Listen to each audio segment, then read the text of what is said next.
بسم اللہ الرحمن الرحیم۔ السلام علیکم۔ اللہ تعالیٰ کا ترازو انصاف تولتا ہے، خواہ امیر ہو یا فقیر ہو، اس درس سے پورا انصاف ملتا ہے۔ آج کا انسان دولت جوڑنے کی دھن میں اتنا اندھا ہو جاتا ہے، اسے معلوم ہی نہیں ہوتا کہ وہ انسان سے کتنی گہری کھائی میں گر گیا ہے۔ جب ہماری خواہشات کے پاؤں چادر سے باہر نکل جاتے ہیں تو زندگی سے سکون اٹھ جاتا ہے۔ حقیقی سکون مال جمع کرنے میں نہیں بلکہ مال تقسیم کرنے میں ہے۔ مال جمع کرنے میں انسان حلال اور حرام کی تمیز بھول جاتا ہے۔ اسے نہیں معلوم کہ گناہ میں سب سے زیادہ وزنی گناہ حرام خوری ہے۔ انسان کی عظمت کا معیار دولت جمع کرنے میں نہیں بلکہ حقیقی تقوی میں ہے۔ چمکتے چہرے، چمکتے نوٹ عموماً جعلی ہوتے ہیں۔ وہ بلندی کس کام کی جس پر انسان چڑھے اور انسانیت سے گر جائے۔ جب آنکھیں نفس کی پسندیدہ چیزیں دیکھنے لگیں تو دل اور دماغ انجام سے اندھا ہو جاتا ہے۔ اونچا بننے کی بجائے بڑا بننے کی کوشش کرو۔ کبھی تنہائی میں بیٹھ کر زندگی کے حقائق پر غور و فکر کرو۔ تمام جانداروں میں صرف انسان پیسہ کماتا ہے۔ عجیب بات ہے، انسان کے علاوہ کوئی بھوکا نہیں سوتا۔ انسان کا کبھی پیٹ نہیں بھرتا۔ پیسہ کہتا ہے مجھے حاصل کرو، سب بھلا دو۔ اللہ تعالیٰ فرماتے ہیں مجھے یاد کرو، میں سب تیرے قدموں میں ڈال دوں گا۔ جس قوم میں بے حیائی، فحاشی اور عریانی عام ہو جائے، اللہ تعالیٰ اس قوم کی معیشت کو تنگ کر دیتے ہیں۔ جب معیشت تنگ ہو جاتی ہے تو اس قوم میں رذائل و اخلاق جنم لیتے ہیں، جس قوم کو تباہ و برباد کر دیتے ہیں۔ ہر شخص میں امیر بننے کی حرص زیادہ ہوتی ہے۔ یہ کہانی بھی ایسی ہی ایک زبرپرست انسان کی ہے جو تمام اخلاقی حدود کو عبور کر کے، حلال اور حرام کی تمیز ختم کر کے دولت جمع کرنے کی حرص میں اندھا ہو گیا تھا۔ لاہور کے پوش علاقے میں حاجی اکرم کا گھر تھا۔ لوگ انہیں بڑی عزت کی نگاہ سے دیکھتے تھے۔ حاجی اکرم صاحب کے 3 بیٹے اور 2 بیٹیاں تھیں۔ کاروبار کپڑے کا تھا۔ بڑی خوشحالی زندگی گزار رہے تھے۔ اللہ تعالیٰ اپنے نیک بندوں کی آزمائش ضرور کرتے ہیں، مال دے کر بھی اور مال لے کر بھی۔ جو سب حالات میں اللہ تعالیٰ کا شکر بجا لاتے ہیں وہی اللہ تعالیٰ کے محبوب بندوں میں شامل ہو جاتے ہیں۔ مصیبت اگر انسان کو اللہ تعالیٰ کے ساتھ جوڑ دے تو وہ آزمائش ہوتی ہے، جو اللہ تعالیٰ سے دور کرے وہ بلا ہوتی ہے۔ انسان زندگی میں نشیب و فریز آتے رہتے ہیں۔ حاجی اکرم کا بڑا بیٹا باپ کے ساتھ کاروبار میں شریک تھا۔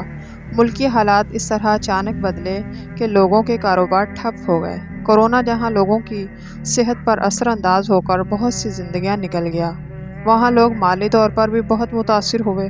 مرد حضرات گھر میں رہنے، کھانے پینے کی نت نئی فرمائش، آمدنی کے ذرائع بند، اخراجات ہی اخراجات، گھروں میں لڑائی جھگڑے کا سماں پیدا ہو گیا۔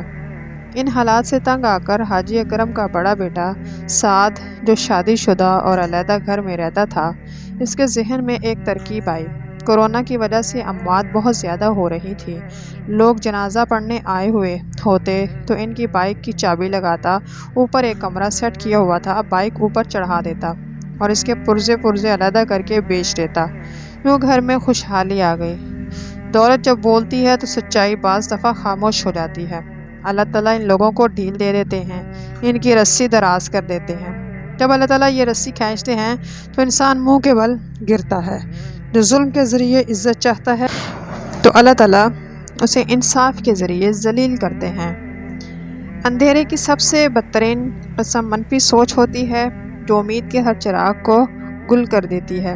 جب آئے دن قبرستان سے بائک گم ہونے لگی تو ہر روز کا معمول بن گیا کہ لوگوں نے پولیس میں رپورٹ درج کروائی۔ پولیس وہاں سفید کپڑوں میں گشت کرنے لگی۔ سعد اپنے دوست کے ہمراہ آیا اور ایک بائک کو چابی لگائی، نہ لگی، دوسری کو لگائی تو اس پر بیٹھ کر بھاگنے لگا تو پولیس نے رک جانے کا کہا مگر وہ نہ رکا۔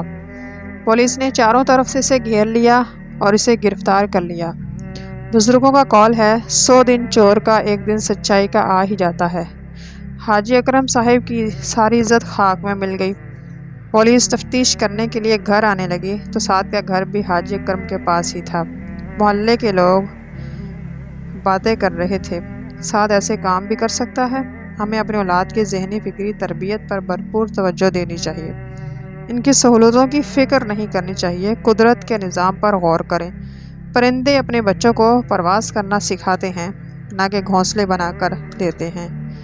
ماں باپ دونوں نے مل کر اپنے فرائض سے چشم پوشی کی اور تن آسانی کی عادی ہو گئے، اس لیے معاشرے میں چور، ڈاکو، رہزن کی بہتات ہو گئی۔ جھوٹ اور حرام کام کبھی عزت نہیں دیتے، خواہ اس کی پیشانی پر چاند ہی نمودار کیوں نہ ہو۔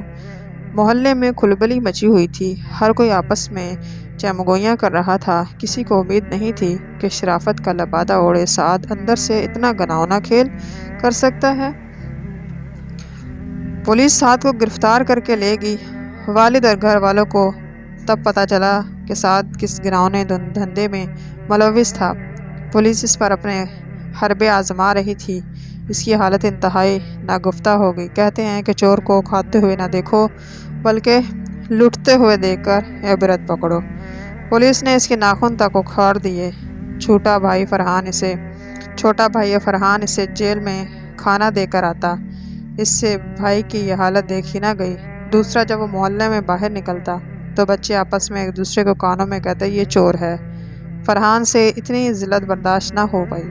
وہ اندر کمرے میں گیا اور پسٹل نکالی اور اپنی کڈنی پہ رکھ کر چلا دی۔ فرحان وہیں ڈھیر ہو گیا۔ گھر والے جلدی سے بھاگ کر کمرے میں آئے۔ فرحان کی لاش لہو میں لت پت پڑی تھی۔ جلد ہی اس کی روح پرواز کر گئی۔ اس کا نام اب بدل چکا تھا۔ اب وہ فرحان نہیں بلکہ میت تھا۔ ہر کوئی پوچھ رہا تھا جنازہ کب ہے۔ گھر میں ایک احرام برپا ہوا تھا۔ ایک بیٹا جیل میں ایک حرام کی موت مر چکا تھا۔ وقت بنانے میں لگتا ہے، بگاڑنے میں نہیں۔